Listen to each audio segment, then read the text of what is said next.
हम लोग जी रेडी हो गए? चलो ओके। सो हम लास्ट टाइम पिछली 2 क्लासों से हम एक डिज़ाइन एग्जांपल कर रहे हैं जो कि थोड़ी सी कॉम्प्लेक्स डिज़ाइन एग्जांपल हो ताकि हमारे सिस्टम डिज़ाइन की चीज़ें कुछ यूज हों। तो वो जो हम कह रहे थे वो ये कह रहे थे कि हम एक तरह सिंपलर कन्वोल्यूशनल न्यूरल नेटवर्क के लिए हार्डवेयर डिज़ाइन करें। तो पिछली क्लास में हमने ये किया था कि हमने कहा था कि लेट्स से कि हम एक 3x3 कर्नल को ऑप्टिमाइज़ कर लें जो कन्वोल्यूशनल नेटवर्क में यूज होता है, उसकी कन्वोल्यूशन को लेट्स से ऑप्टिमाइज़ कर लें।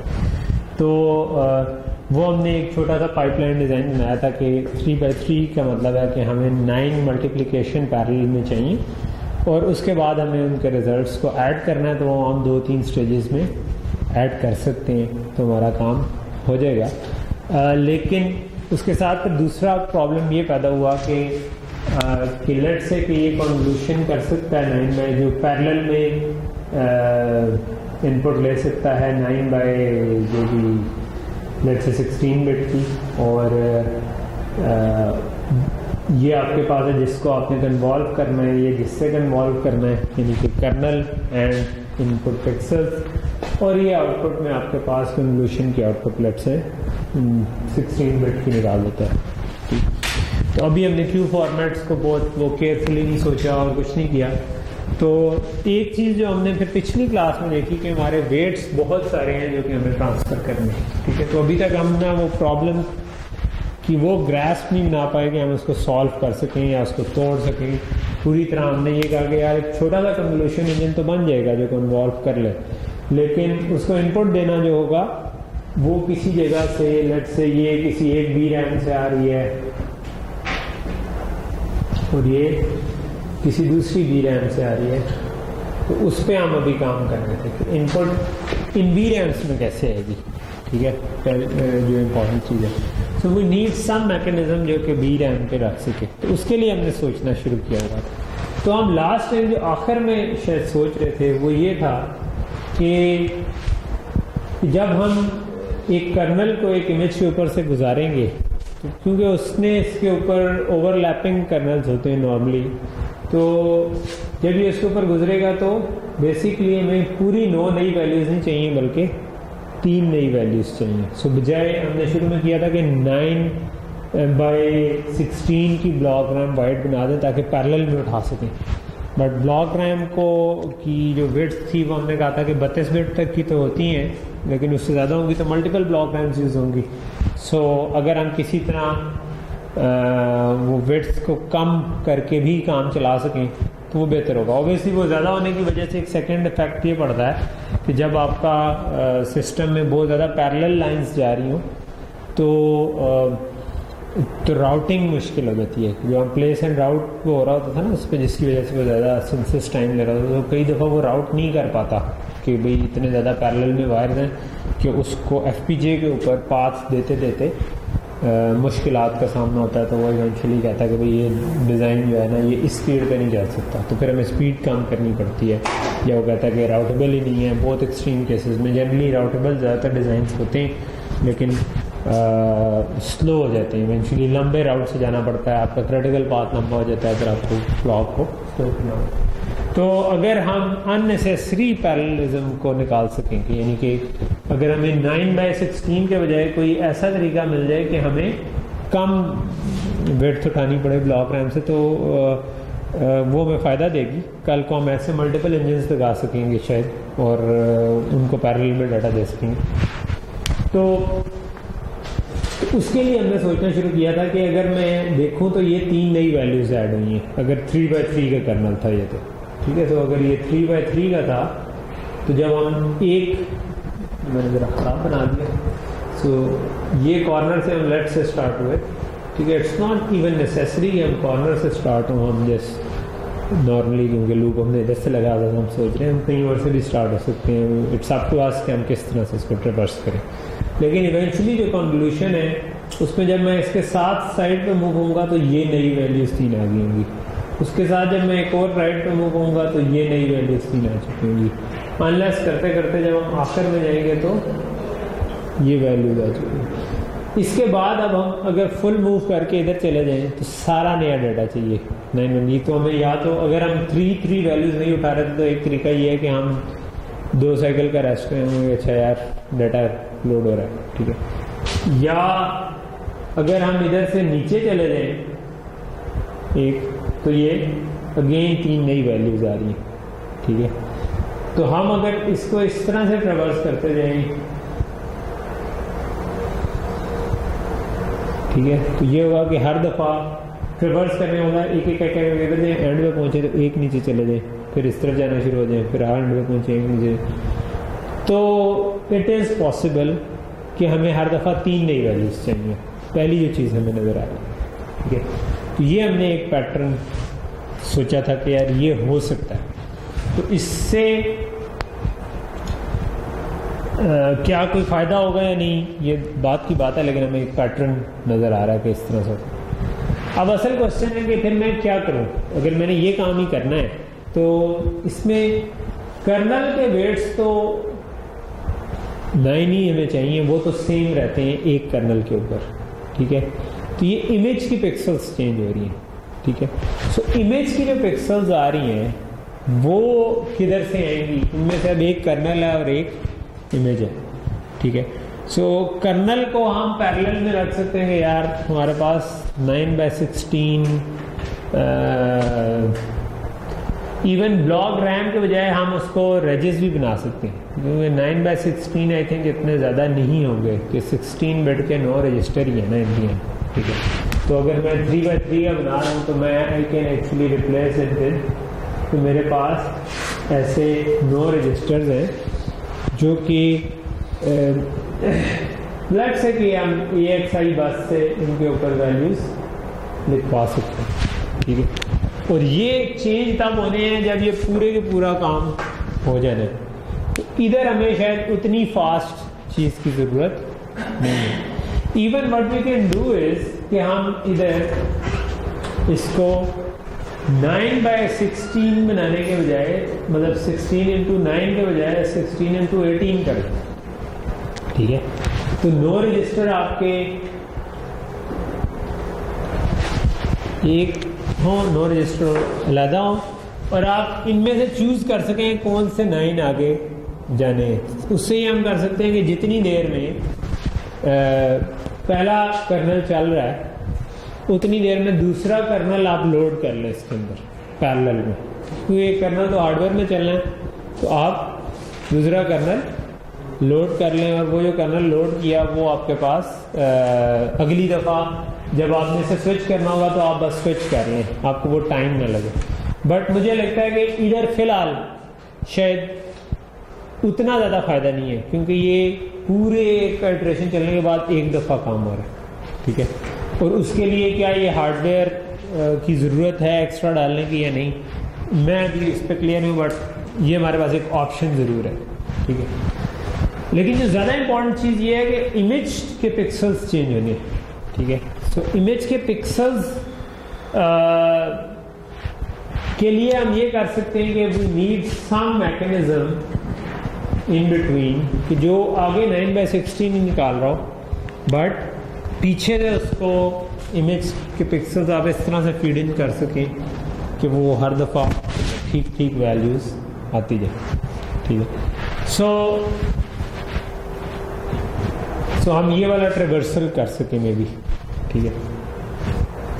सो रियल सिनेरियो में इमेज लेट से कि आपने कहीं DDR से उठाना है, ठीक है। सो नॉर्मली जो इमेज स्टोर हुआ होता है वो किस तरह से स्टोर हुआ होता है, अगर मैं बाइट बाइट करूँ तो वो लेट से कि आपके पास पिक्सल बाय पिक्सल सेव हुआ है, और आपके पास किसी जगह पर जाकर रो चेंज होती है, फिर अगली रो आती है, फिर उससे अगली रो आती है, एंड सो ऑन, ठीक है।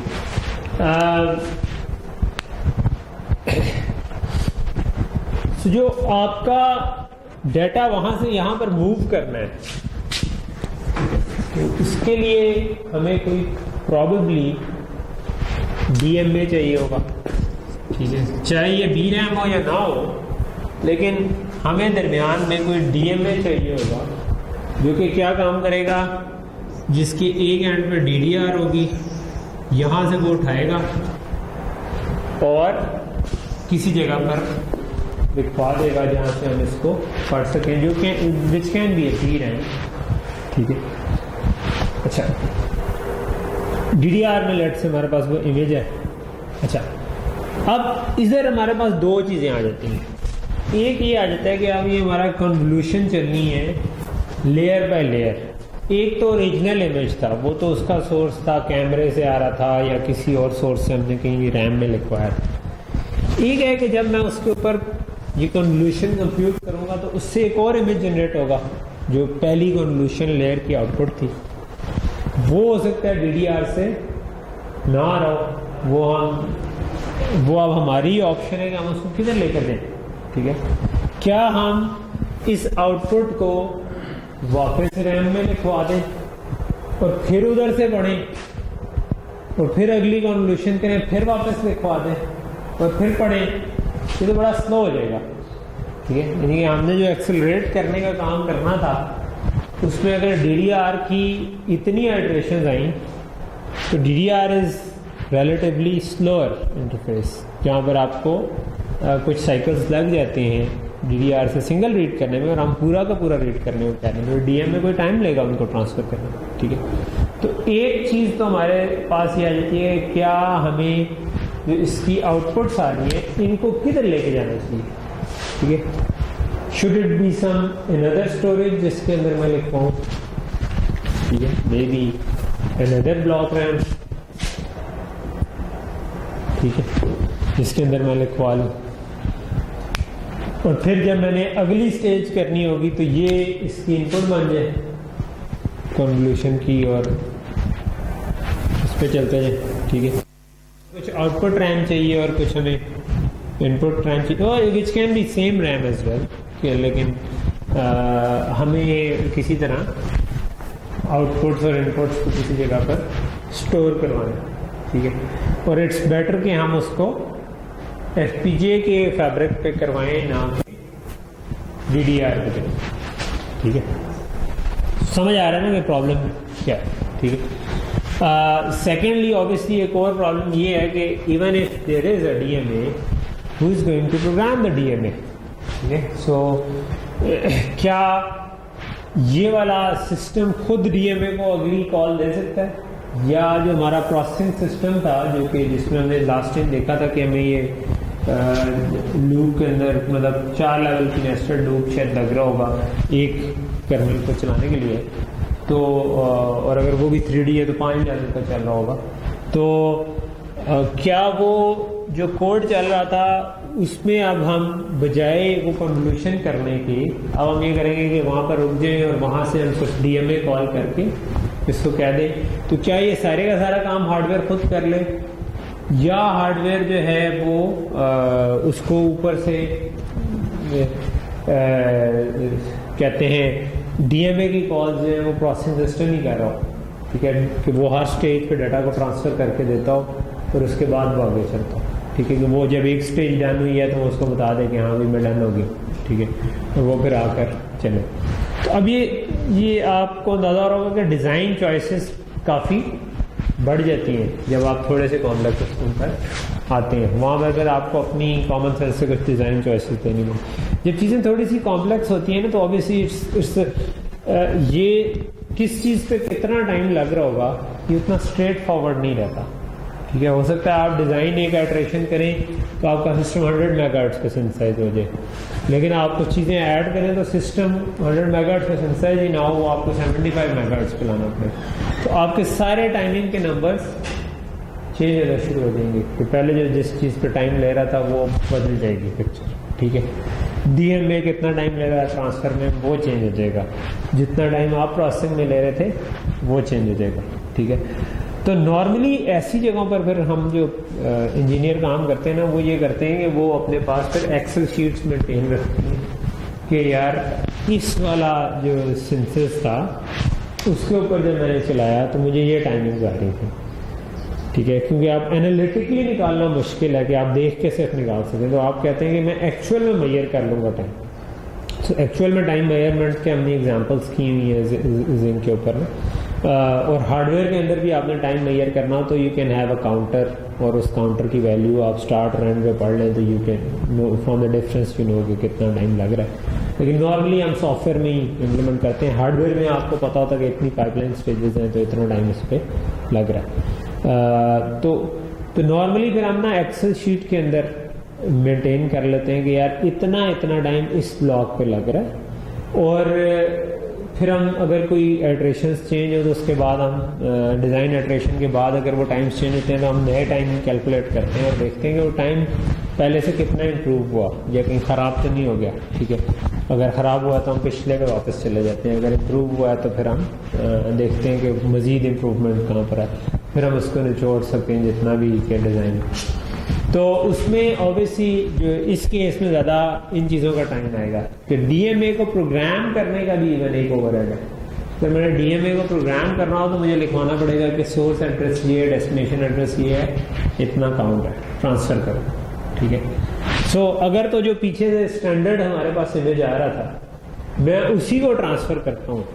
ठीक है, तो मेरे पास स्टैंडर्ड इमेज किसी लेट से के ब्लॉक रैम में ट्रांसफ़र हो गया, तो मैं आइडियल ये होगा कि डीएमए को मैं एक ही दफ़ा में बता दूं कि यार इधर से स्टार्ट हो और इतना डेटा उठाकर ब्लॉक रैम में ट्रांसफर करो। लेकिन जिस तरह से हम ट्रेवर्स करना चाह रहे हैं उस तरह हो सकता है कि नॉर्मल जिस तरीके से इमेज स्टोर हुआ हो वो हमें फ़ायदा ना दे रहा हो। बात समझ आ रही है ना? तो अगर मैं इधर से उठाना चाह रहा हूँ इस तरीके से कि मुझे 3 रोज इकट्ठी उठानी है, ठीक है, तो नॉर्मली तो एक रो पहले सेव होती है रैम में, फिर अगली रो होती है, फिर अगली रो होती है। तो आई नीड सम आर्किटेक्चर जो कि 3 रोज निकाले, और उससे पहले आई नीड सम कॉन्फिडेंस कि हाँ ये कोई फायदा भी दे रहा है। ठीक है, तो आज हम इस हिस्से पे फोकस करते हैं।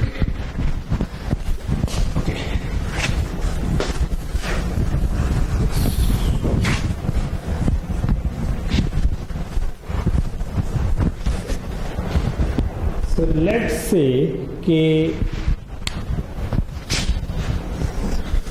यहाँ पर हमने अभी let's say for the time being ये कर लेते हैं कि जो कर्नल था ना वो बस 8 बस से राइटेबल था और वो हमने 9 रजिस्टर्स लगाए हुए थे, उसके अंदर हम लिखवा देते थे। ठीक है, और उसका जो भी टाइम लग रहा था वो अगर हमें तंग करेगा तो हम उसको 2 सेट बना देते। सो अब हमारे पास रह गया कि ये या तो इमेज था या पिछली लेयर की आउटपुट थी, ये किसी जगह से हमने पिक करनी है और उनके ऊपर हमने कन्वोल्यूशन ये पूरा लेट से हमारी 3x3 का लेट से कन्वोल्यूशन परफॉर्म होगा। तो अब इसको जो हमने पिक करना है उसमें हम ये कह रहे हैं कि हमें चाहिए तो 9x16, बट हमारा जो ख्वाहिश थी वो ये थी कि हमें ब्लॉक रैम बजाय 9x16 वाइड लगाने के वो 3x16 पे अगर हम आ जाए, क्योंकि हमें इस तरह के ट्रेवर्सल में 3 नई वैल्यूज चाहिए।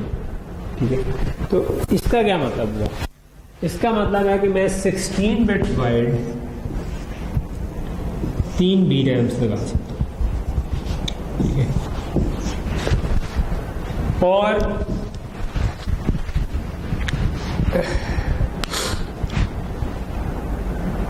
मुझे करने की शायद अब इधर आप डिजाइन चॉइसेस इन इंटर में सोच रहे हैं। ठीक है, एक चॉइस ये है कि मैं इस पे इमेज लिखवाऊं ही इस तरह कि मैं इसको बाद में सीरियली मतलब लेट से कि मैं इसको बाद में रीड करूं। ठीक है, तो ब्लॉक रैम को क्या चाहिए होता है रीड करने के लिए? ब्लॉक रैम के सिग्नल क्या थे? ब्लॉक रैम को मैंने रीड करना तो मैं क्या बताऊंगा? एड्रेस बताऊंगा, एड्रेस 0 से रीड करना है, 1 से करना है। ठीक है, तो इन सब को एक तरीका ये है कि मैं सेम एड्रेस फीड इन करूं। ठीक है, और मैं कहूँ कि ये मेरा एक काउंटर है जो कि हर दफ़ा, ठीक है, तो इन सब से पैरेलल में डाटा निकलेगा। ठीक है, जिसको मैं इकट्ठा एस्टिमेट करके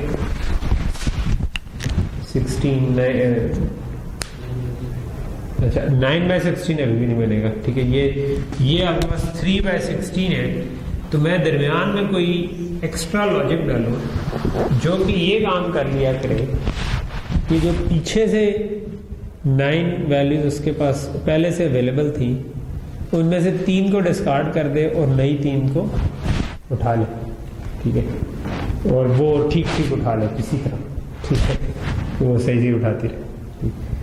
तो हमें कोई ऐसा मैकेनिज्म एक बनाना पड़ेगा कि ये आपके पास 3 to 9 कन्वर्टर बन गया, ठीक है। आई थिंक कि हमें वैसे 3/3 के बजाय 2/2 या 4/4 हो तो हम 2 की पावर को भी ज़्यादा अच्छा यूज़ कर सकते हैं, ठीक है। एनीवे अभी फ़िलहाल हम मज़ीद कम्प्लेक्सिटी में डालते हैं। हम जिस लाइन पे सोच रहे हैं पहले उसके हिसाब से डिज़ाइन कर लें, बाद में हम ये देख लेंगे कि अगर हमें इनकी वेट्स कोई चेंज करनी है तो उसका क्या हो सकता है, ठीक है। तो ये बात समझ आ रही है कि हम क्या करना चाह रहे हैं, ठीक है। तो एक तरीका ये है कि हम 3 ब्लॉक लगा लें और उन सब को उन पे लिखवाएं। उनके 2 पोर्ट होंगे, एक राइट पोर्ट और एक रीड पोर्ट, डुअल पोर्ट, और 3 ब्लॉक रख लीजिए कि तो लिखवाते हुए हम कम्प्लेक्सिटी डाल दें कि आपने लिखवाना ऐसे है कि ठीक कि जब हम उठा रहे हो तो अगली दफ़ा ये 3 आए, अगली दफ़ा ये 3 आए, अगली दफ़ा ये 3 आए, जब यहाँ पे पहुँच जाए तो ये 3 आए, समझिए, फिर ये 3 आना शुरू हो जाए, फिर जब यहाँ पे पहुँच जाए तो उससे नीचे 3 आ जाए। तो एक तो ये तरीका हो सकता है, ठीक। एक तरीका ये हो सकता है कि नहीं हम लिखवाएं नॉर्मल और पढ़ते हुए ये कॉम्प्लेक्सिटी डालें कि हमने पढ़ना कहाँ से है, तो हम एड्रेस इस हिसाब से, ठीक है। ये पॉइंट आपको समझ आ रहा है ना?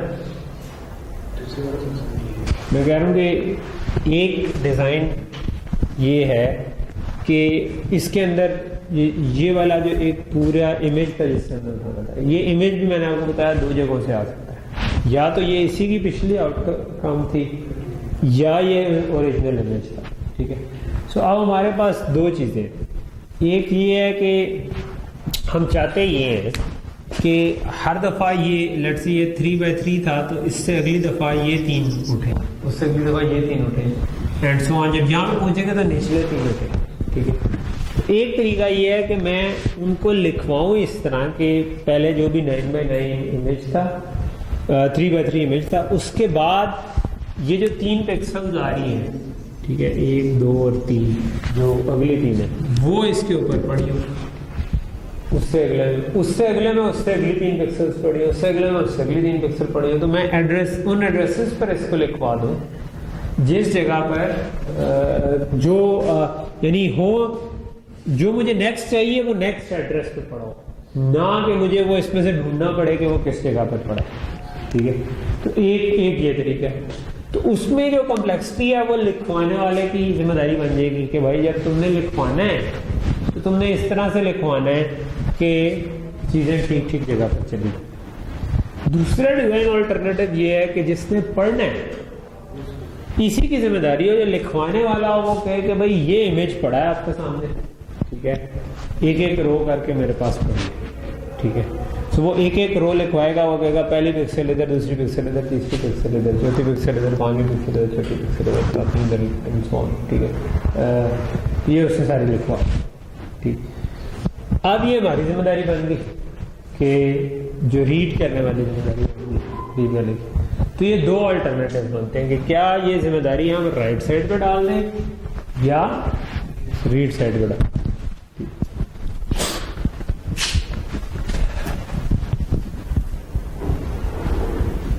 उसको बार-बार रीड करके जा रहे हैं,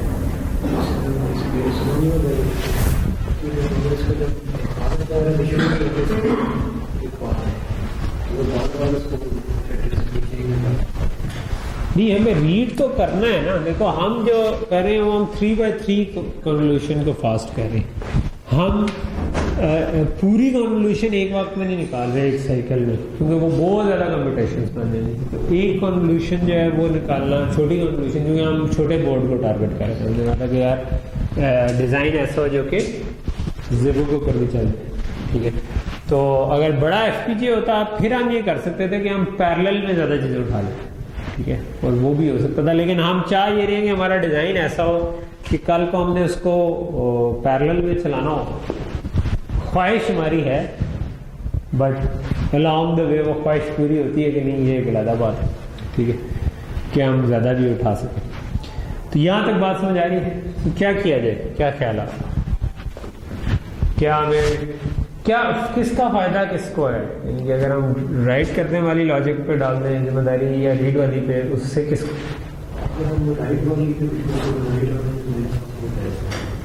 फायदा क्या है?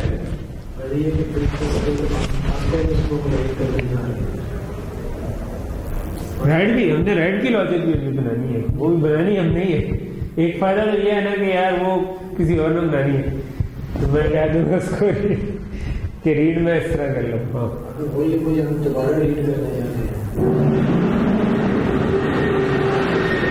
उसको दोबारा रीड करना चाह रहे हैं, तो फिर दोबारा वही लॉजिक आगे जो राइट करने वाले उसको दे देते हैं, दोबारा नहीं दे पाएंगे। हम अगर आप कह रहे हो कि दोबारा रीड करना चाह रहे हैं, बार बार रीड करना है, लेकिन अगर हमने रीड की लॉजिक भी एक दफा बना ली तो हम बार बार करना हो तो हम उसी लॉजिक को ही यूज कर लेंगे, वो तो मसला नहीं।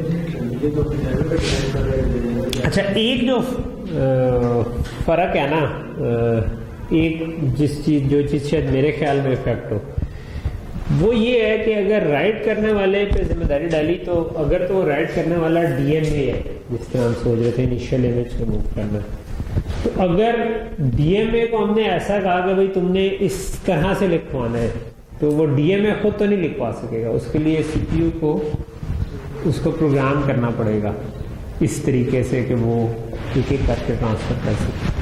तो उसके लिए हो सकता है कि हमें वो जो डीएमए कॉल्स करनी पड़े वो एक से ज़्यादा हो जाए, यानी कि वो एक दफ़ा में पूरे का पूरा इमेज ट्रांसफर नहीं कर सकेगा, और हर डीएमए कॉल के लिए थोड़ा सा टाइम लगेगा उसको, ठीक है। तो हो सकता है कि उसका ओवरहेड जो है ना वो बढ़ना शुरू हो जाए। रीड पे डाल देंगे तो ये एटलीस्ट फायदा होगा कि हमें डीएमए को एक ही दफ़ा कहना पड़ेगा कि भाई तुम जिस तरह भी इमेज ट्रांसफर किया है कर लो, हम उसको पढ़ लेंगे, ठीक है, इस तरह। तो उस लिहाज से आई थिंक रीड के ऊपर ये सोचना शायद मुनासिब होगा कि रीड इसको किसी तरह हैंडल कर ले, ठीक है। आई एम नॉट श्योर कि उससे कम्प्लेक्सिटी कितनी बढ़ती है, ठीक है, बट एक्चुअली मैं भी वही सोचना चाहता हूँ। Let's try to think about it. और पैरेलल में मुझे जो दूसरा ख्याल बीच बीच में दिमाग में आ रहा है वो ये आ रहा है कि क्या हमें ये जो हमने 3x3 का है ये हमें हैम्पर करेगा कि नहीं, यानी कि अगर 2 पावर में होता तो शायद कुछ चीज़ें एड्रेस जनरेशन में आसान हो जाती, लेकिन उस पर हम बात करें। तो लेट्स से कि मैं रीड के ऊपर ही ये लॉजिक डालना चाहता, ठीक है। तो अब ऑब्वियसली अब ये डुअल पोर्ट ब्लॉक रहा, ठीक है। तो अगर मैं कहता कि यार मैंने 3x3 रीड करना है, तो इसकी राइट पोर्ट को लेट से मैं कहता हूं कि मैं ये डिज़ाइन नहीं बनाता, मैं कहता हूं कि राइट जो है ना वो सीधा राइट कर देगा, ठीक है, और हमने बाद में सोचना है कि कैसे रीड। तो राइट कैसे होगा, एक क्वेश्चन ये बनता है ना कि पीछे से जो भी मेरे पास रिजल्ट्स आ रहे हैं, अब राइट के 2 सोर्सेज हैं। एक है इमेज, जो अगर हमने इमेज रखा होता कहीं पे जो इनिशियल इनपुट इमेज था, और एक राइट का सोर्स है जो पिछली लेयर की आउटपुट थी। हमें दोनों को अलग अलग देखने की जरूरत है कि हमें दोनों में क्या सूट करता है। तो लेट्स से कि मैं सबसे पहले कहता हूँ कि बाहर से जो इमेज आ रहा है, ठीक है, वो रैम में पड़ा हुआ था इनिशियली इस तरह से कि उसमें ये जो पूरी रो थी ये पड़ी हुई थी रैम में एक जगह, फिर उससे अगली रो पड़ी हुई थी, फिर उससे अगली रो पड़ी हुई थी, ठीक है। हम इसको इस तरह से रीड करवाना चाहते हैं कि जो मेरी ब्लॉक रैम है उसके अंदर क्योंकि हम बेसिकली इस तरह से रीड करना चाह रहे हैं, ठीक है। सो जो हम पैरेलल में अगले 3 उठाने हैं हर एक से, वो डिफरेंट रो को रेफर करें, यानी कि इधर से हम चाहते हैं कि ये वाली पिक्सल निकले, इधर से हम चाहते हैं कि ये वाली पिक्सल निकले, और इधर से हम चाहते हैं कि ये वाली। तो इसका मतलब है हर block RAM is referring to a different row, ठीक है। सो अगर मैंने डीएमए कॉल की कि भाई यहां से उठाओ और ये जो पूरे इमेज जितना डाटा ट्रांसफर कर दो, जब डीएमए ट्रांसफर कर रहा होगा तो हमें मेक श्योर ये करना है कि जब वो पहली रो ट्रांसफर कर रहा होगा तो वो इधर लिखी जाए, जब वो दूसरी रो ट्रांसफर कर रहा होगा तो वो इधर लिखी जाए, जब वो तीसरी रो ट्रांसफर कर रहा होगा तो वो इधर लिखी जाए। पहली चीज तो मैं ये मेक श्योर करनी है, ठीक है, ताकि आपकी रो ट्रांसफर जब हो रही है तो वो ये हमें किसी तरह मेक श्योर करनी है, ठीक है। सो हमें कोई लॉजिक डालनी है कि जिससे वो ये काम हो सके, ठीक है। इवन इफ के हमने राइट सारा काम जो है ना वो रीड के ऊपर डालना, तो ये काम हमें कम से कम डालना पड़ेगा डीएमए के ऊपर, ठीक है। अब it will also depend on कि इमेज की डायमेंशंस क्या थी। अगर 2 की पावर में थी तो फिर तो शायद हम इसको इजीली थोड़ा सा हैंडल कर सकते हो। रो वाइज अगर तो कॉलम वाइज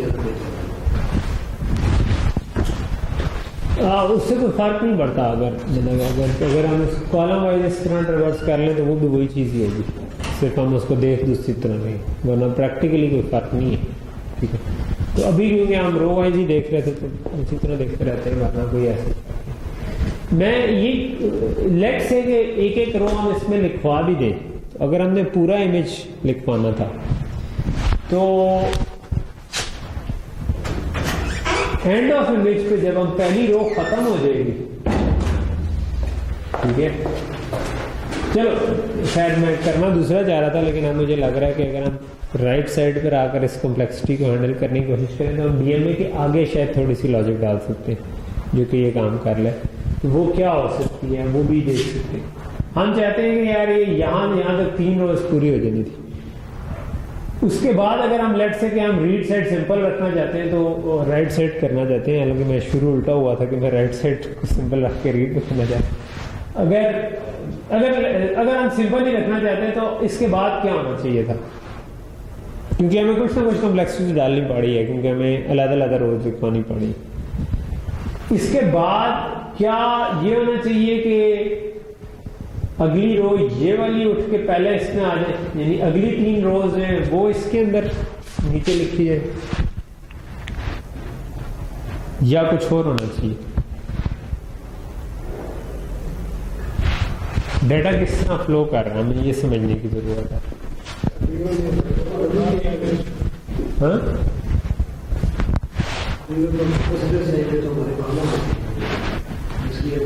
अब उसमें भी 2 बातें, एक ये कि इधर से हमने एक नीचे आना था, ठीक है, और एक नीचे आकर हमने पूरा इसको ट्रेवर्स करना था और एक रो करना। एक नीचे आने का मतलब है कि फिर हमें एक ब्लॉक रैम को किसी तरह रिप्लेस करना, या एक और ब्लॉक रैम होती जिसमें सेकंड अगली रो किसी तरह पड़ी होती, ठीक है, तो हमारा काम शायद कुछ हो जाता, ठीक है।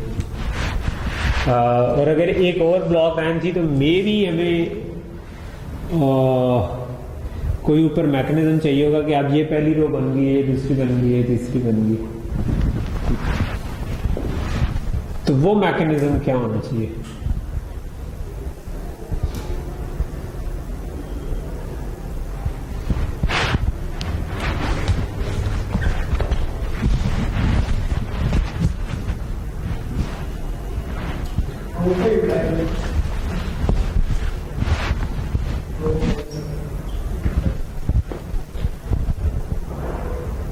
क्योंकि एक तरीका तो फिर ये हुआ ना, हम 3 रोज अगर लिखवा दें तो फिर वो पहले 3 रोज को प्रोसेस करे पूरी, उसके बाद हम दोबारा लिखवाएं, एक रो को चेंज कर दें, ठीक है। अगर एक रो को चेंज कर दें फिर हमें आखिर से वापस आने की जरूरत नहीं है। अगर एक रो चेंज किया तो फिर हम इसी तरह से दोबारा भी चला सकते हैं। 2 रोज तो वही थी, हमने पूरी की पूरी रो ही चेंज कर दी, ठीक है। आइडियली ये था कि जितनी देर में पहली रो प्रोसेस हो रही थी उतनी देर में अगर हम नया डाटा किसी तरह इसके अंदर पुश कर देते वो शायद बेस्ट था, ठीक है, कि जितनी देर में 3 रोज प्रोसेस हो रही है। तो चलो हम दूसरी ऑप्शन की तरफ सोचते हैं पहले, ठीक है। ठीक है, ये हमें अभी क्लैरिटी इसमें नहीं मिल रही, कोई बात नहीं, तो हम इधर रुक के हम दूसरी तरफ सोचते हैं। एक है इमेज लेकर आना, एक दूसरी चीज ये है कि जो एक स्टेज की आउटपुट है वो अगली स्टेज में भी यूज करनी है, ठीक है। तो एक स्टेज की आउटपुट लिखवाते हुए हमें क्या कन्वीनियंट है, अगर मेरे पास ये एक स्टेज थी इसके ऊपर मैं 3x3 कन्वोल्यूशन की, और फिर मैंने इसको एक मूव किया, ठीक है। एक मूव किया तो मेरे पास क्या हुआ भला, यहाँ पर ओवरलैप आ गया, ठीक है। तो अब इसकी आउटपुट जो थी वो इस तरह से बनना शुरू हो गई, ठीक है। और अगली दफ़ा अगर मैं एक नीचे गया तो इससे एक नीचे आउटपुट आ गई एंड सो ऑन, ठीक है। और फिर मैं इधर से गया तो अगर मैं जिग-जैग जा रहा था तो ये आउटपुट्स इसी तरह फिल हो रही है ना, तो अगर हम इस तरह से ट्रेवर्स करें तो आउटपुट्स भी इसी तरह से जनरेट हो रही है। तो हमारे लिए इसे ज़्यादा कन्वीनियंट होगा कि आउटपुट्स जनरेट करते हुए हम उनको उसी तरह अगर सेव करवा दें, लेकिन उससे अगली दफ़ा जब हमने ट्रेवर्स करना था तो ये जो मेरे पास आउटपुट बनती है इसकी मुझे लेट से इसको भी मैंने 3x3 में दोबारा करना था, ठीक है। अब मुझे ये 3-3 इकट्ठे चाहिए, लेकिन अगर मैंने इसको तरतीब से लिखवा दिया तो इसके एंड पे तो सेकेंड रो को पहले लिख सकते हैं। तो अगर इस तरह से ट्रेवर्स कराएं तो शायद हमें कोई ख़ास फ़ायदा नहीं है पिछली आउटपुट से। तो हमें कुछ स्ट्रेटनिंग का प्रोसेस चाहिए, इमेज की मैनिपुलेशन का कोई प्रोसेस चाहिए हर स्टेज पे शायद लिखवाते हुए, कि एड्रेस जनरेशन जो है वो हमारी चेंज होती जाएगी शायद, कि हमें किधर लिखवाना है। ये शायद थोड़ा सा मेमोरी मैनेजमेंट है ना इसकी, शायद this is the tricky part, कि ये अगर हम एक दफ़ा रिजॉल्व कर लें तो हमारा डिज़ाइन तेज चल सकेगा, ओके।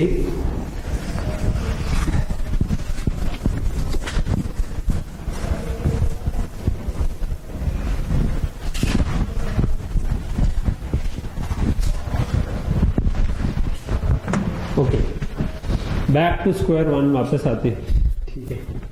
और रीथिंक करते हैं पीछे से बैठ के कि क्या होना चाहिए, ठीक है। स्टार्ट कहाँ से हुए थे, क्यों हुए थे?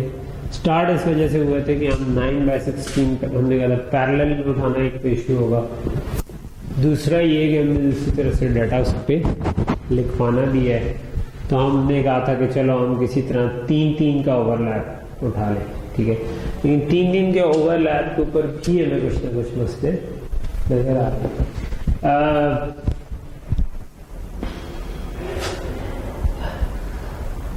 चलो लेट्स मेक 2 चेंजेस। मैं इसको 3x3 के बजाय कहता हूँ ये 4x4 है। मैं जस्ट इस पर इवैल्यूएट करना चाहता हूँ कि 2 की पावर में रहने से कोई फायदा होता है कि। तो इसका मतलब है कि यहाँ पर मेरे पास 16/16 आ रहे होंगे, तो ये 16 रजिस्टर हो जाएंगे, and I need 16/16 from here. मेरे पास 16/16 डाटा चाहिए और 16/16 का कर्नल चाहिए। तो not sure if it's going to help or not, but let's just try to think about it. Okay,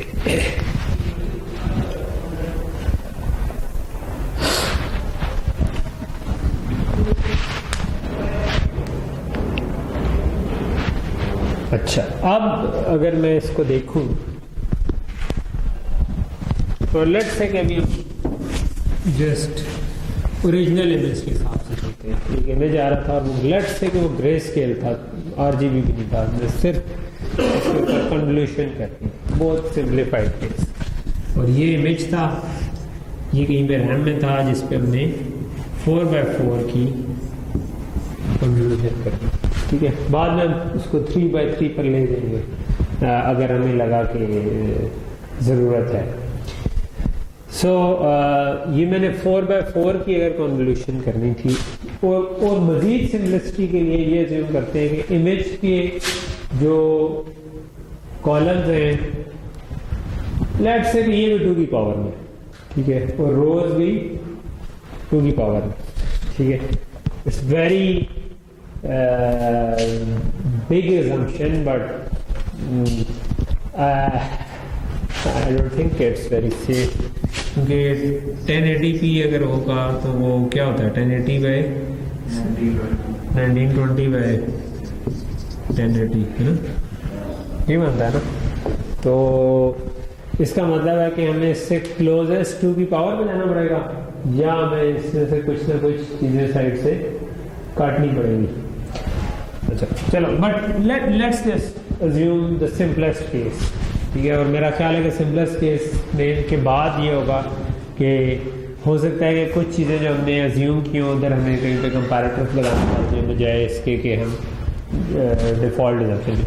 let's say कि जो मेरा इमेज आ रहा है वो 2 की पावर में, ठीक है.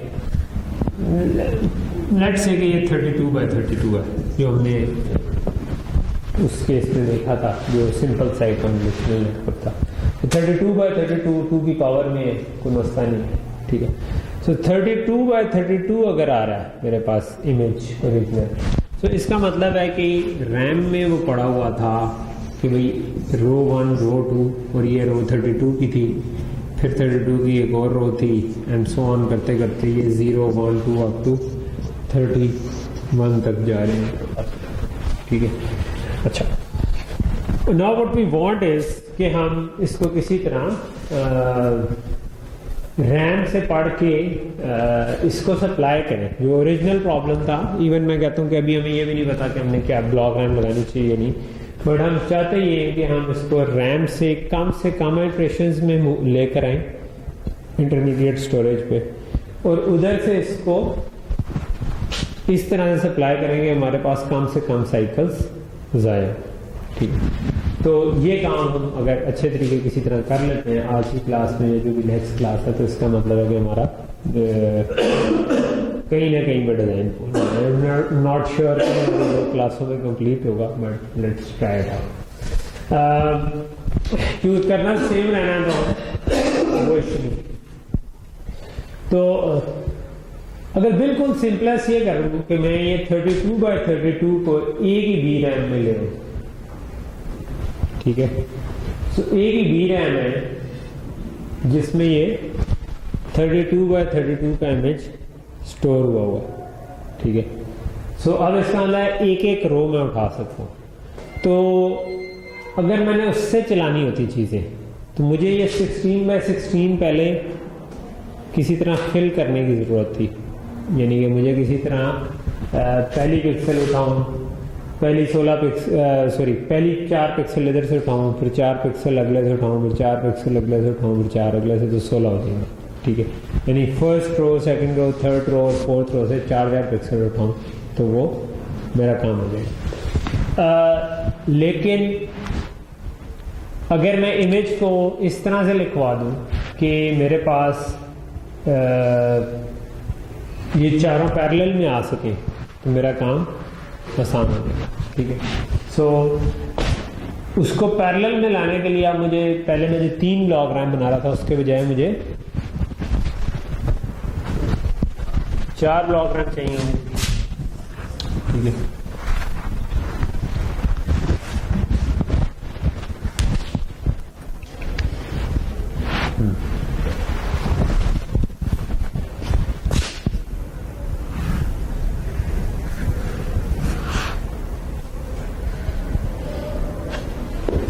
चलो लेट्स सी, मेरे पास अगर 4 ब्लॉक रैम्स हैं मुझे क्या करना चाहिए, ठीक है. चलो उससे भी सिंपल केस कर लेते हैं. लेट्स से कि मैं 16 ब्लॉक रैम भी होती मेरे पास, ठीक है, कि मैं ये पूरे के पूरे 16 इकट्ठे उठा सकता हूँ, ठीक है. तो फिर ब्लॉक रैम से तो सिंपल डाटा आउट से टाइप करना था ना, लेकिन मुझे एड्रेस कैसे जनरेट करना था और मुझे डाटा को ले करके कैसे आना था, ये अब क्वेश्चन बन जाता है, ठीक है. तो I need to concatenate block RAMs in a way कि मैं रीड राइट कर सकूं सही तरीके से, ठीक है। तो दो हमारी ख्वाहिशात हैं। एक ख्वाहिश ये है कि भाई यहाँ पर हमें कम से कम साइकिल्स आए, ठीक है। साइकिल कहीं ना कहीं तो ज़ाया होंगे इवेंचुअली, जो भी हम इसकी स्कीम कर लें, मेरे ख्याल में हो सकता है कहीं में ना भी हो, बट मेरे ख्याल में कहीं ना कहीं तो ज़ाया।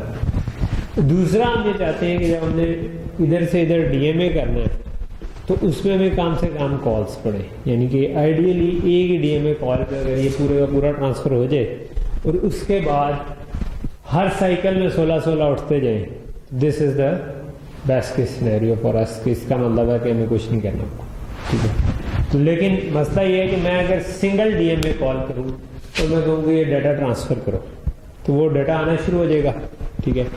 वो डाटा जो है वो मैं इसके अंदर कैसे प्लेस करूँगा, ये अब असल प्रॉब्लम बनेगा, ठीक है। सो वो मैं अगर तो वो ये एक ही बी रैम होती तो मैं उसको सीक्वेंस में कर लेता, लेकिन अगर लेट से ये 16 भी हैं तो एक तरीका ये हो सकता था कि मैं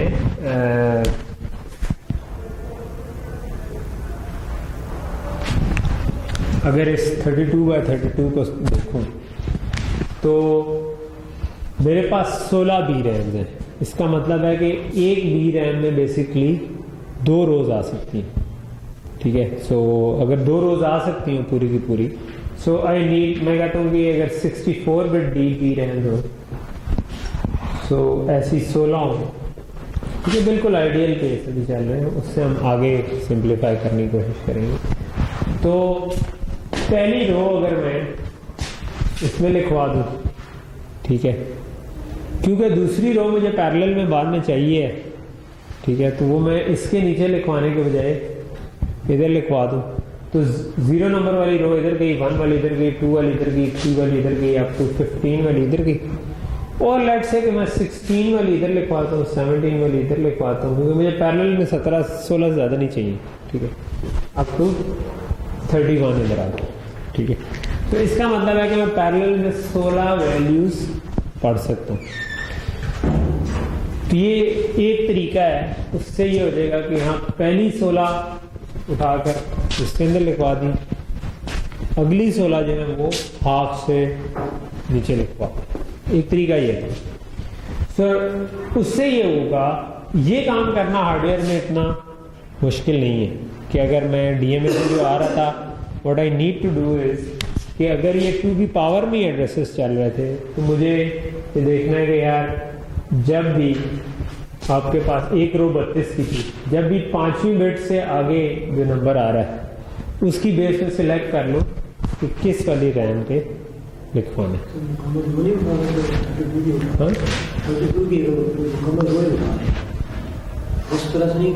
नहीं, उधर से हम, अच्छा उधर से हम कितना उठा सकेंगे, हम पूरी रो इकट्ठी नहीं उठा सकेंगे, क्योंकि डीडीआर जो है ना वो डिपेंड करता है वैसे बोर्ड टू बोर्ड के उसकी पोर्ट कितने बिट्स की है, ठीक है। डीडीआर 3 लगी है, 4 लगी है, कौन सी लगी है, पोर्ट कितने की है, बट आई डोंट थिंक कि वो बहुत ज़्यादा पैरेललिज्म उसमें सपोर्टेड होगा। इट कुड बी कि वो 32 बिट इकट्ठी उठा सके, या शायद अप टू 256 बिट है, I think up to 256 bit शायद हो। और 256 बिट्स जो बनती हैं वो कितनी बाइट्स बन जाती हैं, 32 बाइट बन जाती है ना। 256 बिट है अगर, तो वो 32 बाइट्स बन सकती हैं।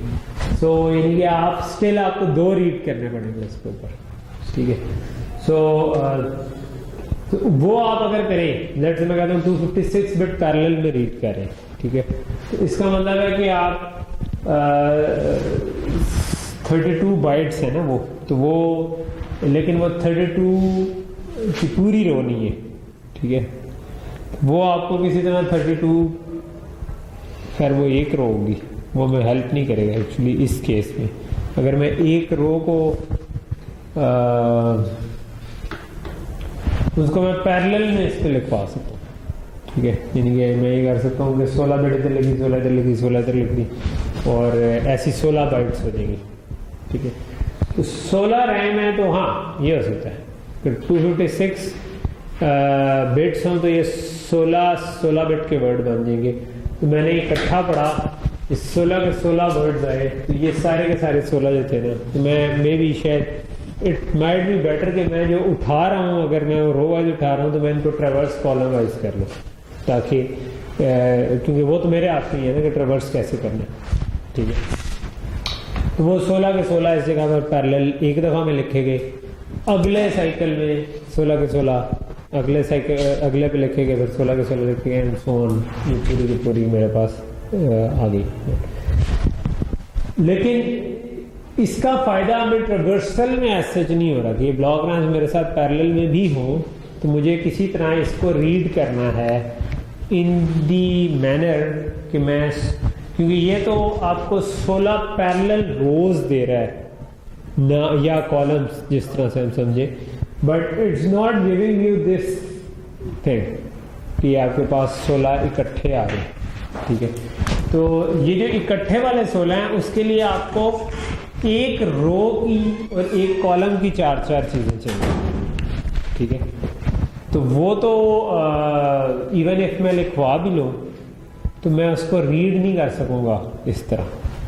ठीक है, तो मुझे फिर इसका कोई और मैकेनिज्म चाहिए। इसका मतलब है कि क्योंकि मैं एक ब्लॉक रैम से एक वक्त में एक डेटा उठा सकता हूँ, लेकिन ये मैं कर सकता हूँ कि मैं लिखवाते हुए 16 लिखवा लूँ, उठाते हुए मैं 32 कर दूँ।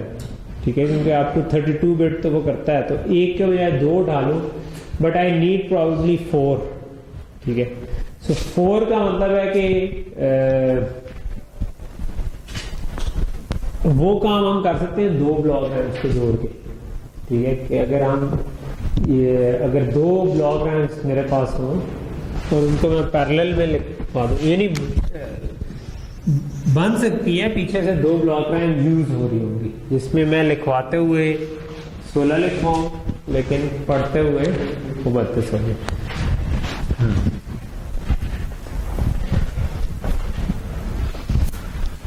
लेकिन उसका एक और मसला ये भी होगा कि मुझे कंटिगुअस चाहिए कि नहीं चाहिए, ये भी एक इशू बन जाएगा।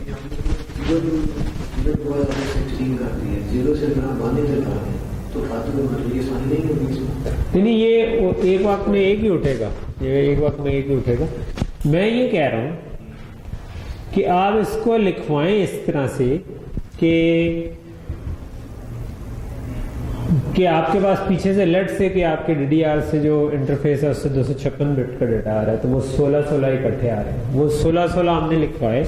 लेकिन ये हर बी रैम जो है ना, ये हम ये कहते हैं कि लिखवाते हुए इसकी राइट पोर्ट जो है ना वो 16 बिट की है, लेकिन रीड पोर्ट जो है वो 64 बिट की है। ठीक है, तो ऑब्वियसली वो पीछे 2 ब्लॉक रैम उसको यूज करनी पड़ेगी, क्योंकि 32 तक तो हम कर सकते हैं नहीं, लेकिन 64 करनी है तो वो इवेंचुअली 2 ब्लॉक रैम्स को जोड़ के बनता, लेकिन बना ले। ठीक है, we don't care at the moment, क्योंकि हमको मसला नहीं है। उससे क्या फायदा होगा? उससे ये फायदा होगा कि मुझे एक वक्त में 4 कंटिगुअस मेमोरी रीड्स चाहिए। समझ रहे हो ना कि अगर मैं रो को ट्रेवर्स कर रहा हूं तो रो का 0 1 2 3 मुझे 4 के 4 पैरेलल में रीड करने की जरूरत है। ठीक है, तो जो भी आउटपुट जनरेट जहां से हो रही थी या जहां से इमेज में ला रहा था, वहां से जब मैं लिखवाऊं तो मैं 16 करके इस पर लिखवा दूंगा, लेकिन जब मैंने रीड करने हैं तो मैं वो 64 करके करूँ, तो ये मेरा काम कर सके। ठीक है, तो ये डुअल पोर्ट ब्लॉक रैम ऐसी बनाई जिसकी राइट पोर्ट 16 की है, रीड पोर्ट 64 की है, विच इज़ पॉसिबल। मतलब अगर हम कोडिंग वाइज हमने देखा हुआ है कि ब्लॉक रैम का टेम्पलेट हमारे पास है, उस टेम्पलेट में हम बिट्स सेट कर सकते हैं जो डुअल पोर्ट वाला है, वो हम सेट कर सकते हैं, या ब्लॉक मेमोरी जनरेटर को कह सकते हैं कि वो ब्लॉक मेमोरी जनरेट कर दे इतने, उसमें ए और बी पोर्ट की डिफरेंट बिट्स हो सकती हैं, और वो ये भी सेट कर सकते हैं, और एक दफ़ा जनरेट कर दी तो वैसे 16 आप लगा सकते हैं। तो यहाँ तक चीज़ क्लियर हो रही है। ठीक है, सो सो द पॉइंट इज कि कन्वोल्यूशनल नेटवर्क में एज लॉन्ग एज हम पैरेलल में बहुत सारे डाटा ना उठा पाए तब तक उसका फायदा नहीं, क्योंकि अगर हमने नीचे सीरियल कर दिया तो फिर तो वही बात ही होगी कि हमने जिस तरह सॉफ्टवेयर में लूप लगा। अच्छा ओके, तो अब फिर ये तय हुआ कि हमारे पास ऐसी 16 ब्लॉक रैम्स हैं और उनके ऊपर हम लिखवा रहे हैं 16-16 करके, लेकिन हम रीड उसमें से कर सकते हैं 64-64 करके। इनफैक्ट अगर हमने 64-64 करके करना है फिर हमें ये 16 नहीं चाहिए बल्कि 4 ही चाहिए। तो इसको भी चेंज कर देते हैं, फिर हमें एक्चुअली 16 नहीं चाहिए 4 चाहिए, ठीक है। तो क्योंकि हमें कंटिग्युअस जो रीड चाहिए ना, एक कॉलम वाइज तो इस तरह से था, रो वाइज आपको 4 कर दे, ठीक है। तो आई थिंक इट्स पॉसिबल, मतलब मेरी हांच जो है वो यही है कि इट्स पॉसिबल कि हम इसके आगे एड्रेस मैनेजमेंट इस तरह से कर लें कि चीज़ें हो जाए, ठीक है। तो यहाँ तक चीज़ अभी डिसाइड होगी हमारी कि क्योंकि ये नेटवर्क स्ट्रक्चर इंप्लीमेंट करना चाह रहे हैं जिसमें हमने 32x32 का इमेज किया। तो हम फर्स्ट पेज पे बिल्कुल हमने ये डिसाइड किया कि मेरे पास 4 ब्लॉक रैम है, हर ब्लॉक रैम जो है वो 16 बिट इनपुट लेती है जब राइट करवा रहे होते हैं और रीड करते हुए वो 64 होता है, ठीक है। तो ये हमारी एक पी रैम होगी जो कि ये काम कर रही है। तो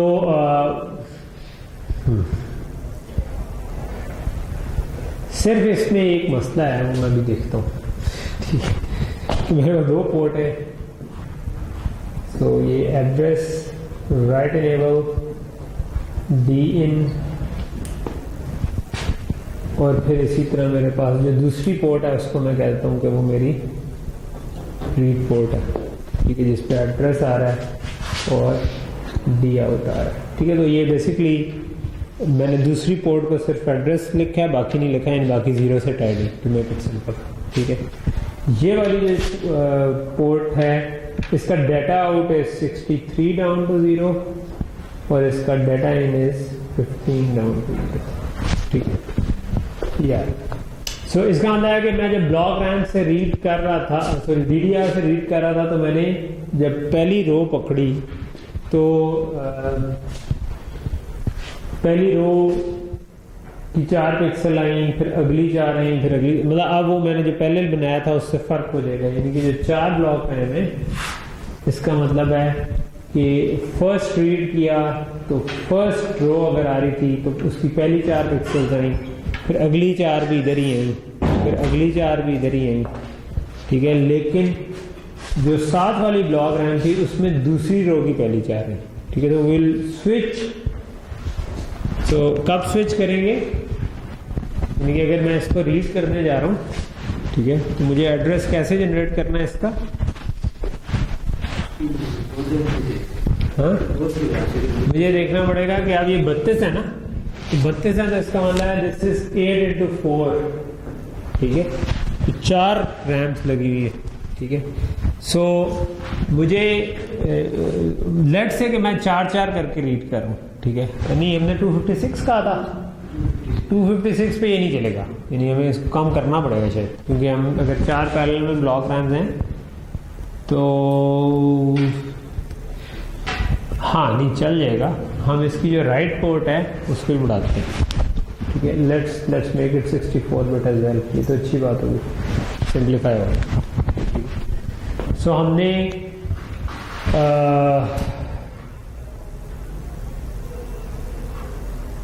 इनफैक्ट करना में ये चाहिए कि राइट को क्या करें, किसी तरह अगर ये 256 हो सके तो और भी अच्छा है ना, कि पूरे का पूरा एक ही में लिखवा दो, ठीक है। Which is possible but it will require more block rams, ठीक है। Let's for simplicity make it 256 down to 0। So नहीं अभी नहीं कर, लेट्स अज्यूम फॉर सिंप्लिसिटी कि हमारी DDR जो है वो 64-64 बिट करके ही दे रही, ठीक है। सो ये 63 डाउन टू 0, ठीक है, नॉट 64। तो मैं 64 बिट्स इकट्ठी पढ़ता हूँ, तो वो एक्चुअली 4 पिक्सल्स का डाटा होता है। वो 4 पिक्सल्स का जो डाटा है वो मैं इधर लिखवाता हूँ DRAM में, फिर अगले 4 का पढ़ता हूँ, फिर अगले 4 का पढ़ता हूँ, फिर अगले 4 का पढ़ता हूँ, ठीक है। सो इस तरह जब मैं 8 दफ़ा पढ़ लेता हूँ तो मेरे पास 32 पूरी हो जाती है, तो एक रो ख़त्म हो जाती है। जब पहली रो ख़त्म हो जाती है तो मैं चाहता हूँ कि जो दूसरी रो है वो साथ वाली ब्लॉक रैम में लिखी जाए। सो दूसरी रो जो है वो इस जगह पर मैं लिखवाना चाहता हूँ, तीसरी रो में उससे अगली में जाता हूँ, चौथी रो में उससे अगली में जाता हूँ, 5वीं रो में फिर इसमें जाता हूँ पहली में, ठीक है। तो 5वीं, 6वीं, 7वीं, 8वीं, फिर 9वीं, 10वीं, 11वीं, 12वीं। सो इस तरीके से डाटा प्लेस कर देते हैं let's say for the time, और देखते हैं कि क्या बनता है। मुझे कुछ ना बना तो फिर दोबारा विल रीथिंक अबाउट। तो हमारे पास लिखवाने का मैकेनिज्म ये है ब्रॉडली स्पीकिंग। सो वो करेंगे कैसे, अब क्वेश्चन है। तो मुझे इसके एड्रेस जनरेट करने हैं, ठीक है, और ऐसी मल्टीपल ब्लॉक है, ठीक है। मुझे बाहर से जो आ रहा है वो एक एड्रेस आ रहा है कि जिसके ऊपर मैं इसका चाह रहा हूं कि मैं इन चारों का ना एक रैपर लिख सकूं, ठीक है।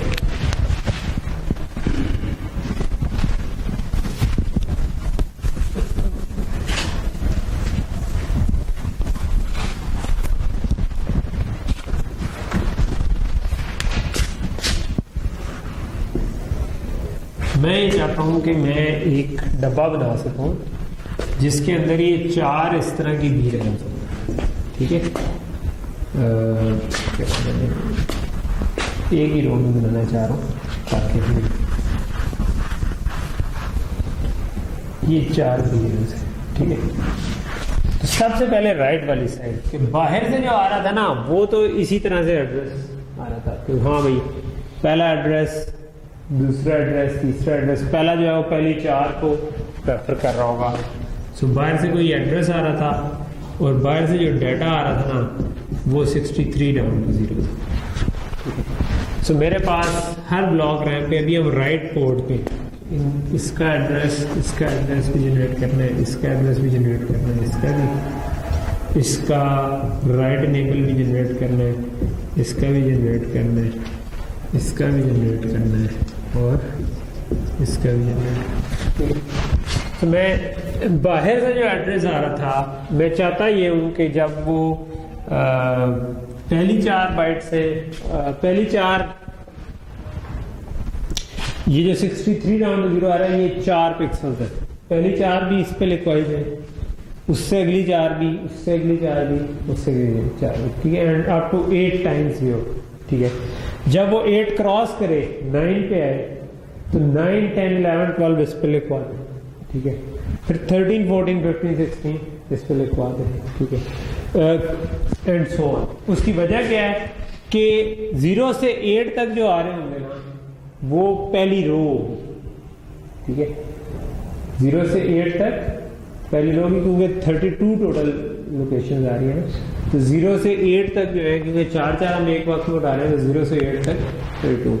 सो मुझे इस एड्रेस की बेस पे देखना है कि अगर पहली 4 इस पर लिखवानी है तो मुझे क्या करना चाहिए, अगली 4 अगली पे लिखवानी है, अगली 4 अगली पे लिखवानी है, तो क्या करना चाहिए। और बाहर से कोई राइट नेबल भी आ रहा है, ठीक है। अच्छा एक चीज है कि अच्छा सबको डाटा भी जाना है, ठीक है। अभी मैं सिर्फ इनकी राइट साइड की बात कर रहा हूँ, अभी मैं रीड की बात नहीं कर रहा, ठीक है। तो डाटा क्योंकि 64 बिट का ही है तो वो तो सबके साथ तय हो सकता, ठीक है। कंट्रोल हमने करना है राइट इनेबल को और एड्रेस को। एड्रेस को कैसे कंट्रोल करें, एड्रेस बाहर से जो आ रहा था वो ज्यादा बिट्स का होगा, यहाँ पे जो एड्रेस आ रहा है वो कम बिट्स का होगा। But what we want is कि जो भी एड्रेस आ रहा है जब वो 0 से 8 तक था, 0 से 7 तक था, मैं इस पर लिखवाऊँ, 8 से लेकर 15 तक मैं दूसरे पर लिखवाऊँ, उसके बाद तीसरे पर लिखवाऊँ, उसके बाद चौथे पर लिखवाऊँ। तो मैं क्या कर सकता हूँ इसको करने के लिए,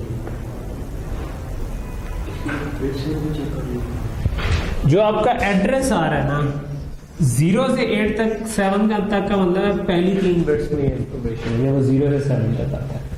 जब 8 में पहुंचेंगे तो 8 से पहले ये वाली बिट 0 होगी, उसके बाद यहाँ इसके आगे 1 आ जाएगा। जब आप 8 से 15 पे जाएंगे, 16 में पहुंचेंगे, यहाँ पर 2 आ जाएगा। 16 से आप जब अगले 24 पे जाएंगे, यहाँ पर 3 आ जाएगा, ठीक है। जबकि ये वाली पिछली बिट 0 से 7 तक की रह रही है, ठीक है। सो ऐसी हमारे पास 4 ब्लॉक रैम है, ठीक है। सो हम ये कर सकते हैं कि ये जो 2 बिट्स हैं, ठीक है, जो 0 0 0 1 1 0 1 1 होंगी, उसके बाद दोबारा 0 0 0 1 1 0 1 1 होती रहेंगी, ठीक है। हम इन 2 बिट्स को एड्रेस में से निकाल लें और उनसे चूज कर लें कि किस ब्लॉक रैम पर लिखा जाए, ठीक है। और जो बाकी बिट्स हैं उनको कंकैटिनेट करके एड्रेस बना दें। ये बात समझ आ रही है कि नहीं? इनकी बेस पे हम सिलेक्ट करेंगे किस वाली ब्लॉक रैम पर लिखवा जाएगा, और लिखवाए जाने को कैसे कंट्रोल कर सकती हैं? राइट नेबल से। सो ये जो एड्रेस की मेरे पास बिट नंबर 0 1 2 3 एंड 4 है, ठीक है। तो 4 डाउन टू 3 जो है ना, इसकी बेस पे मैं क्या कर सकता हूं, एक डीमक्स लगा सकता हूं जो कि राइट नेबल को कंट्रोल कर ले कि अगर 0 आया तो इधर लिखवाना है, 1 आया तो इधर लिखवाना है, 2 आया तो इधर लिखवाना है, 3 आया तो इधर लिखवाना है, फिर 0 आया तो इधर लिखवाना है, 1 आया तो इधर लिखवाना है, 2 आया तो इधर 2 3 एंड सो ऑन, ठीक है। और जो बाकी की बिट्स हैं, सो बाकी की बिट्स का मतलब है जो भी आपके पास 2 डाउन टू 0 एंड इसके बाद आपके पास 5 से लेकर आगे जिधर तक का भी आपका एड्रेस था, ठीक है, उनको आप उठा के एड्रेस से तय करें। ये बात समझ आई आप लोगों की नहीं है कि जब आप होगा क्या, कैसे नंबर्स चलते हैं बाइनरी के? आपको याद होगा ना, हमने शुरू में बचपन में पढ़ा था कि 0 0 0 1 0 0 1 0 0 0 1 1 0 1 0 0 0 1 0 1 एंड सो ऑन। तो ये वाले जो है ये 0 1 0 1 हो रहा होता है, ये 2 0 2 1, फिर 4 0 4 1, फिर 8 0 8 1, इस तरह चल रहा होता है, ठीक है। तो जो इसकी पहली 3 बिट्स है ना, वो हमेशा 0 से 7 तक जाएंगी, फिर 0 से 7 तक जाएंगी, फिर 0 से 7 तक जाएंगी। जो अगली 2 बिट्स हैं, अगर मैं देखूँ वो 0 1 2 3 0 1 2 3 0 1 2 3 इस तरह जा रही है, उससे अगली वाली जो है वो भी इसी तरह चल रही होगी। लेकिन अगर मैं ये 2 बिट्स बीच में से निकाल दूं तो ये 2 बिट्स यूज कर लूं चूज करने के लिए, इधर लिखवाना है, इधर लिखवाना है, इधर लिखवाना है, इधर लिखवाना है, तो 0 से 7 तक जब मैं एड्रेस होगा तो ये 0 ही रहेगा, तो वो इसी के ऊपर लिखवाया जाएगा। जैसे ही उससे अगले पे गए तो 1 हो गया, तो आपका इस जगह पर लिखा गया। जब ये उससे अगले 8 गुजरी तो वो 2 हो गया, फिर 3 हो गया, इधर 3 के बाद जब ये 4 होगा तो 4 होने का मतलब है कि इससे अगली बिट 1 हो गई है, ठीक है, और बाकी सारा 0 है। सो अब मैंने क्योंकि ये दोनों बीच में से निकाल दिए हैं, तो आप पहले जो थे वो 1 1 1 तक लिखवा चुके थे, तो ये 2 निकालूंगा तो अगला खुद ब खुद 1 0 0 हो जाएगा, क्योंकि इन दोनों को हम डिकोडिंग के लिए इस्तेमाल, ठीक है। तो ये 1 0 0 हो गया, फिर 1 0 0 1 हो गया एंड सो ऑन करते करते जब ये 1 0 यानी ये वाले इन 2 बिट्स में से 1 जब आ जाएगा, जब 7 पूरे हो जाएंगे तो खुद ब खुद हमारा डिकोडर चेंज हो जाएगा और अगले वाले के 1 0 0 पर लिखवाना शुरू कर देगा, ठीक है, एंड सो ऑन। तो ये ऑटोमेटिकली उनको ठीक ठीक जगह पर लिखवाना शुरू कर देगा, ठीक है। तो ये एड्रेस रिकॉर्डिंग में कई दफा अगर ये क्यों पॉसिबल हुआ, क्योंकि ये 2 की पावर में हमने कर दिया, ये मैंने 4/4 वाला काम जो किया है ना, उसके बाद ये पॉसिबल हुआ। अगर ये 3/3 होता तो हमें यहाँ पर कहीं पे कोई चेक्स लगाने पड़ते कि अगर एड्रेस इस रेंज में है तो ये करो, नहीं तो वो करो, ठीक है। सो इवन इफ हम 2 की पावर वाले कन्वोल्यूशनल नेटवर्क को भी थोड़ा सा तेज कर लें, ठीक है। So I don't think it's a bad idea, because आप ये कर सकते हैं कि एल्गोरिथमिकली लोगों ने जो एल्गोरिदम बनाने वाले जो लोग होते हैं, कई दफ़ा वो इस पर फोकस नहीं कर रहे होते कि 2 की पावर में क्या पावर है, ठीक है, कि हार्डवेयर में क्या बचता है उससे, ठीक है। बट आप हार्डवेयर डिज़ाइन करते हुए ये सोच सकते हैं। सो कल को आप एल्गोरिदम को थोड़ा सा ट्वीक कर सकते हैं कि आप कह सकते हैं कि यार हाँ ठीक है, मैं जो इमेजेस दूंगा वो मैं वाकई इसी टू दी पावर में ले लूँगा, उससे मुझे नीचे हार्डवेयर में काफ़ी बचत हो रही है, ठीक है। तो आप फिर वो पैरेलल में चीज़ें को फिर चला सकते हैं। मेरा ख्याल है हमारी क्लास का टाइम खत्म हो रहा है, तो हम इधर रखते हैं। हम आखिरी क्लास में इसको फर्दर देखते हैं जितना भी रिफाइन कर सकें एंड पेपर की वजह से